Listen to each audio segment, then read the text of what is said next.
Guys, hey guys. All right. I hope this is working. I don't know if it is or not, but all right. So today we're going to go into the poem of Paradise Lost by who was it? Who wrote that? I mean, Oliver Cromwell? No, that was Milton. This is Milton's Paradise Lost. So, all right, the poem about them actually leaving the garden.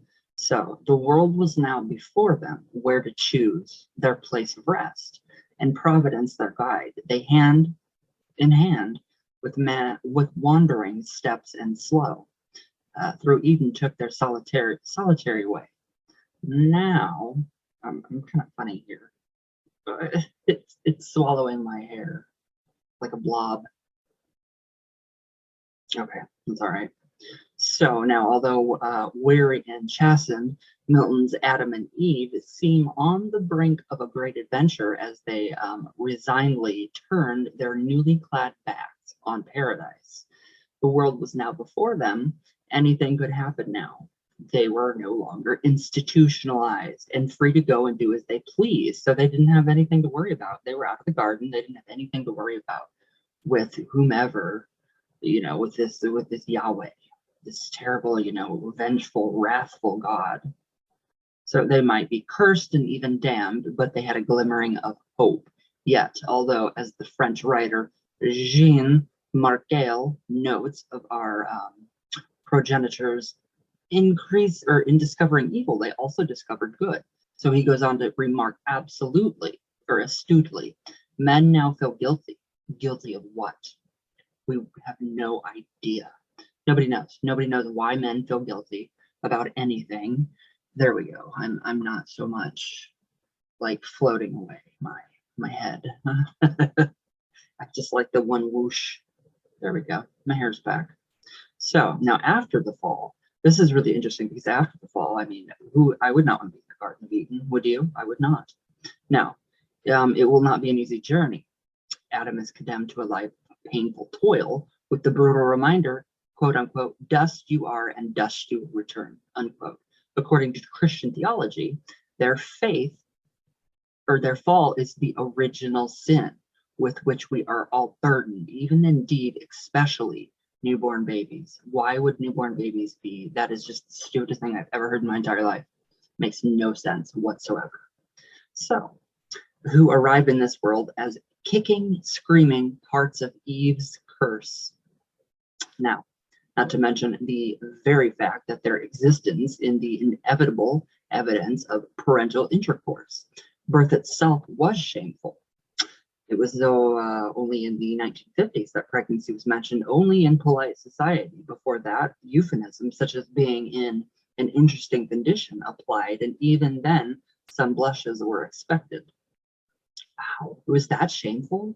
It's terrible. I love that this book is written by a woman. This needs to be put out there. So, however, in the biblical account, there is no mention on that the snake is the devil, Satan, or Lucifer. He is simply a snake, apparently doing what snakes do best. What do they do best? Tempt women. Yeah, that's because it's all made up. So anyways, the sexual connotations may be cringingly obvious to the post-Freudian world, Freudian, but they were not necessarily so blatant to our Bible-quoting ancestors. However, it is not much of a leap from the story of the wicked snake to the notion of it being instructed or even possessed by the personification of evil. So there was nothing about the snake that was evil at all. It was not Satan, it was not the devil, it was not Lucifer, it was nothing. It was a simple snake that God had put in the garden to ultimately set them up for this fall. So it was a giant setup, and we all know that. I mean, the people that are awakened to this and realize that organized religion is only a structure to scare the hell out of us and to get us to obey their rules and do what they want. But anyways, not a lot of people will admit that. Not a lot of people will come to terms with that in their head because it is so hard for them to grasp, because they think in a dogmatic way, one straight way, and everything else is wrong. But if you pop in manifestation instead of the word magic, then everything's okay. But no, it's not. So whatever. Anyways, but yeah, it was not, there was nothing evil about the snake at all.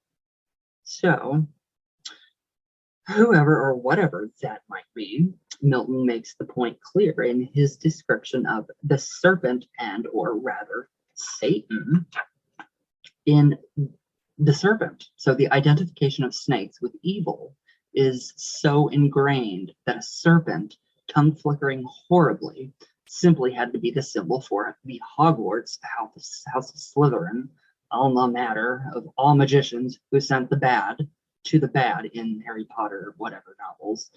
Don't care about those, but anyways, yet Harry's unconscious skills do set a boa constrictor free from the London Zoo. And what does the snake do? He hisses and says thank you, and then slithers away. So at least he was, grateful for being set free. So I mean, this snake is very, very it's just so terrible. It is so terrible that we have such a bad connotation of the snake. So yeah, it was not the devil, it was not Satan, it was not Lucifer. Who was it? It was God. God tempted them. It was his fault. So I love it. I love it. I love the symbology behind the snake, and what it means to us. It's knowledge. It's not only knowledge, but it's health, it's vitality, it's the serpentine energy in the land that we experience when we walk the land and we become, one with the land, and we see what's going on. It's a beautiful thing. So, all right, that is it for today. But yes, this is the secret history of Lucifer. So I don't know that actually. Let me look for you guys. I will tell you here in just a minute what book this actually was. So you guys can actually, I downloaded it on Kindle, so I don't do Kindle. So I don't really know when I bought it. It doesn't show me in like what I bought. I'm not finding it in what I bought. Let's see, Secret History. I don't even know if that's the book I got. It should be. It should be. There we go. Yeah, The Secret History of Lucifer, paperback by Lynn Picknett. It is on, you can get it on Amazon for $15.25, and there's only 18 left today. I had to let you guys know that. But it's a really good book. I mean, it is really good and it's really informative. And you have so much more knowledge of, why everything happened. So, I mean, Lucifer was not the bad guy, and he's not the bad guy. Neither was the snake. So, I mean, we'll see what happens. So, all right, guys, I love you all very, very, very much. And I hope you guys have a great Sunday with Satan, obviously. Look at the background. So, all my love, all the way from Venus, always, all the way back down. The morning star, or actually the night star. So I hope you guys enjoy, and I love you guys, and I'll see you guys tomorrow.